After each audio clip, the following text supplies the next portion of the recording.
Manuel Beckmann foi enforcado neste local, localizado em São Luís, a capital do Maranhão, no dia 2 de novembro de 1685. Seu crime? Liderar a Revolta de Beckmann, uma das revoltas nativistas mais famosas da história do Brasil colonial. Fala galera do Histórias com Tio Dan, professor Daniel na área, para te contar sobre a Revolta de Beckmann, mostrando os locais onde Manuel Beckmann percorreu e onde ele foi executado. O Maranhão do século XVII era extremamente pobre. A principal forma de economia era a coleta das drogas do sertão, que era realizada pelos padres jesuítas utilizando a mão de obra dos indígenas. Já os colonos portugueses se dedicavam à agricultura, especialmente do açúcar e do algodão. Entretanto, eram atividades que tinham baixa lucratividade. Nesse contexto, os colonos irão escravizar os indígenas para ter acesso à mão de obra barata e aumentar a sua produção. Mas os padres interessados nessa mão de obra alegarão que os indígenas não deveriam ser escravizados e sim catequizados e convertidos ao cristianismo. Era o início do conflito entre padres jesuítas e colonos pela posse dos indígenas. Com o objetivo de desenvolver a região, o rei Dom Pedro II de Portugal resolve então criar, em 1682, a Companhia de Comércio do Maranhão. Ela detinha o monopólio real, ou também chamado de estanco, sobre os produtos maranhenses. Traduzindo, somente ela podia comprar e vender produtos no estado. Além disso, a companhia estava obrigada a trazer 500 escravizados por ano ao Maranhão ao prazo de 20 anos, totalizando 10 mil africanos. A introdução de mão de obra africana no Maranhão tinha dois pontos: gerar mais dividendos para a coroa portuguesa e evitar o conflito entre colonos e padres. Assim, os clérigos ficariam com a mão de obra indígena e os portugueses ficariam com a mão de obra africana. Tudo levava a crer que os problemas do Maranhão estavam resolvidos, mas era uma doce ilusão. A Companhia de Comércio do Maranhão, administrada pelo Pascoal Jansen, foi um verdadeiro desastre. Ela fraudava pesos e medidas, não seguia os preços de tabela estabelecidos pelo estanco e não forneceu de forma suficiente escravizados africanos, mantendo o conflito entre padres e colonos.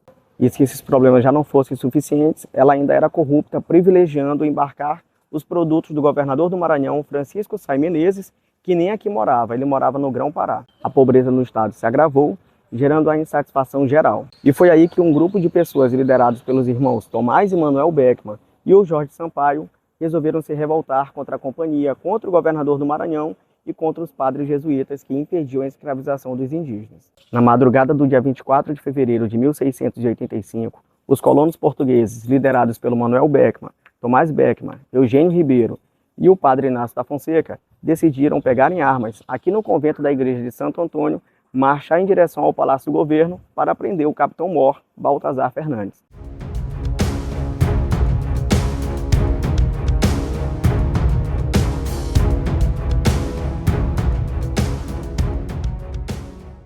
Era o início de uma das revoltas nativistas mais famosas da história do Brasil colonial, a Revolta de Beckmann. Após se deslocarem para cá, onde fica o Palácio do Governo, os rebeldes, que somavam cerca de 60 pessoas, renderam os guardas e prenderam o capitão-mor Baltazar Fernandes, que era o braço direito do Francisco de Sá Menezes, o governador. O estado do Maranhão estava tomado pela Revolta de Beckmann. Formou-se então uma junta governativa representando os três estados: clero, nobreza e povo.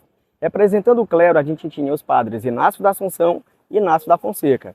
Já a nobreza foi representada pelo Manuel Beckmann e pelo Eugênio Ribeiro. Já o povo foi representado pelo Francisco Dias Deiró e pelo Belchior Gonçalves. As primeiras ações da Companhia de Comércio foram a deposição do governador do Maranhão, Francisco de Sá Menezes, manutenção da prisão do Baltazar Fernandes, a expulsão dos padres jesuítas e, obviamente, a extinção da Companhia de Comércio do Maranhão. Os revoltosos buscaram apoio em outras regiões do estado do Maranhão, como, por exemplo, Tapuitapera, que atualmente é chamada de Alcântara, e Belém. Entretanto, ambas as cidades se negaram a se envolver no conflito. Os amotinados, então, resolveram enviar um emissário a Portugal para informar ao rei Dom Pedro II que a revolta não era contra o soberano, mas sim contra as injustiças que os colonos haviam sofrido no estado. E o escolhido para essa missão foi o Tomás Beckmann, irmão mais novo do Manuel Beckmann. Ele saiu de São Luís, foi até Lisboa, mas ele não foi recebido pelo rei e acabou sendo preso por traição. Em seguida, Dom Pedro II nomeou um novo governador para o Maranhão. Seu nome era General Gomes Freire de Andrade e ele chegou aqui com 300 soldados, 2 navios de guerra, com um objetivo claro: esmagar a Revolta de Beckmann. Freire de Andrade chegou ao Maranhão em 15 de maio de 1685 e tratou de agir rápido para sufocar o motim. Ele jogou o Tomás Beckmann, que veio acorrentado em seu navio aqui na prisão da cidade, que hoje funciona a Prefeitura de São Luís, e outros líderes da revolta, como por exemplo Eugênio Ribeiro. Já o cabeça de motim, o Manuel Beckmann, acabou conseguindo escapar e foi se esconder na fazenda de Vera Cruz, na região de Vitória do Mearim. O governador então implementou uma verdadeira caçada ao Manoel Beckman, ofereceu cargos públicos e recompensa para quem prendesse o rebelde. Eis que seu afilhado Lázaro de Melo foi até a fazenda de Vera Cruz acompanhado de 2 soldados se fingindo de amigo e acabou trazendo Manoel Beckman preso para São Luís. Manoel também foi jogado aqui na prisão, aguardando por julgamento. Manoel Beckman, Francisco Dias Deiró e Jorge de Sampaio foram condenados à morte por enforcamento em praça pública e os demais participantes da revolta foram degredados do Maranhão. Neste local, que antigamente era conhecido como Praia Pequena, atual Avenida Beira-Mar, Manoel Beckman foi enforcado no dia 2 de novembro de 1685. Antes de morrer, ele acabou solicitando perdão a quem tivesse sido ofendido por ele em vida e que morria contente pelo povo maranhense. Após o seu enforcamento, chegou a vez do Jorge de Sampaio, que também foi enforcado no local. Já o outro condenado à morte, o Francisco Dias Deiró, conseguiu fugir e foi enforcado apenas simbolicamente. Após o final trágico da revolta, o governador do Maranhão permitiu o retorno dos padres jesuítas, mas atendeu uma solicitação dos revoltosos e extinguiu a Companhia de Comércio do Maranhão.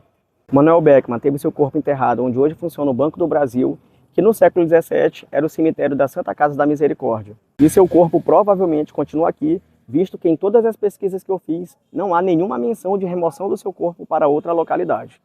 Manoel Beckman é considerado um dos maiores heróis da história do Maranhão.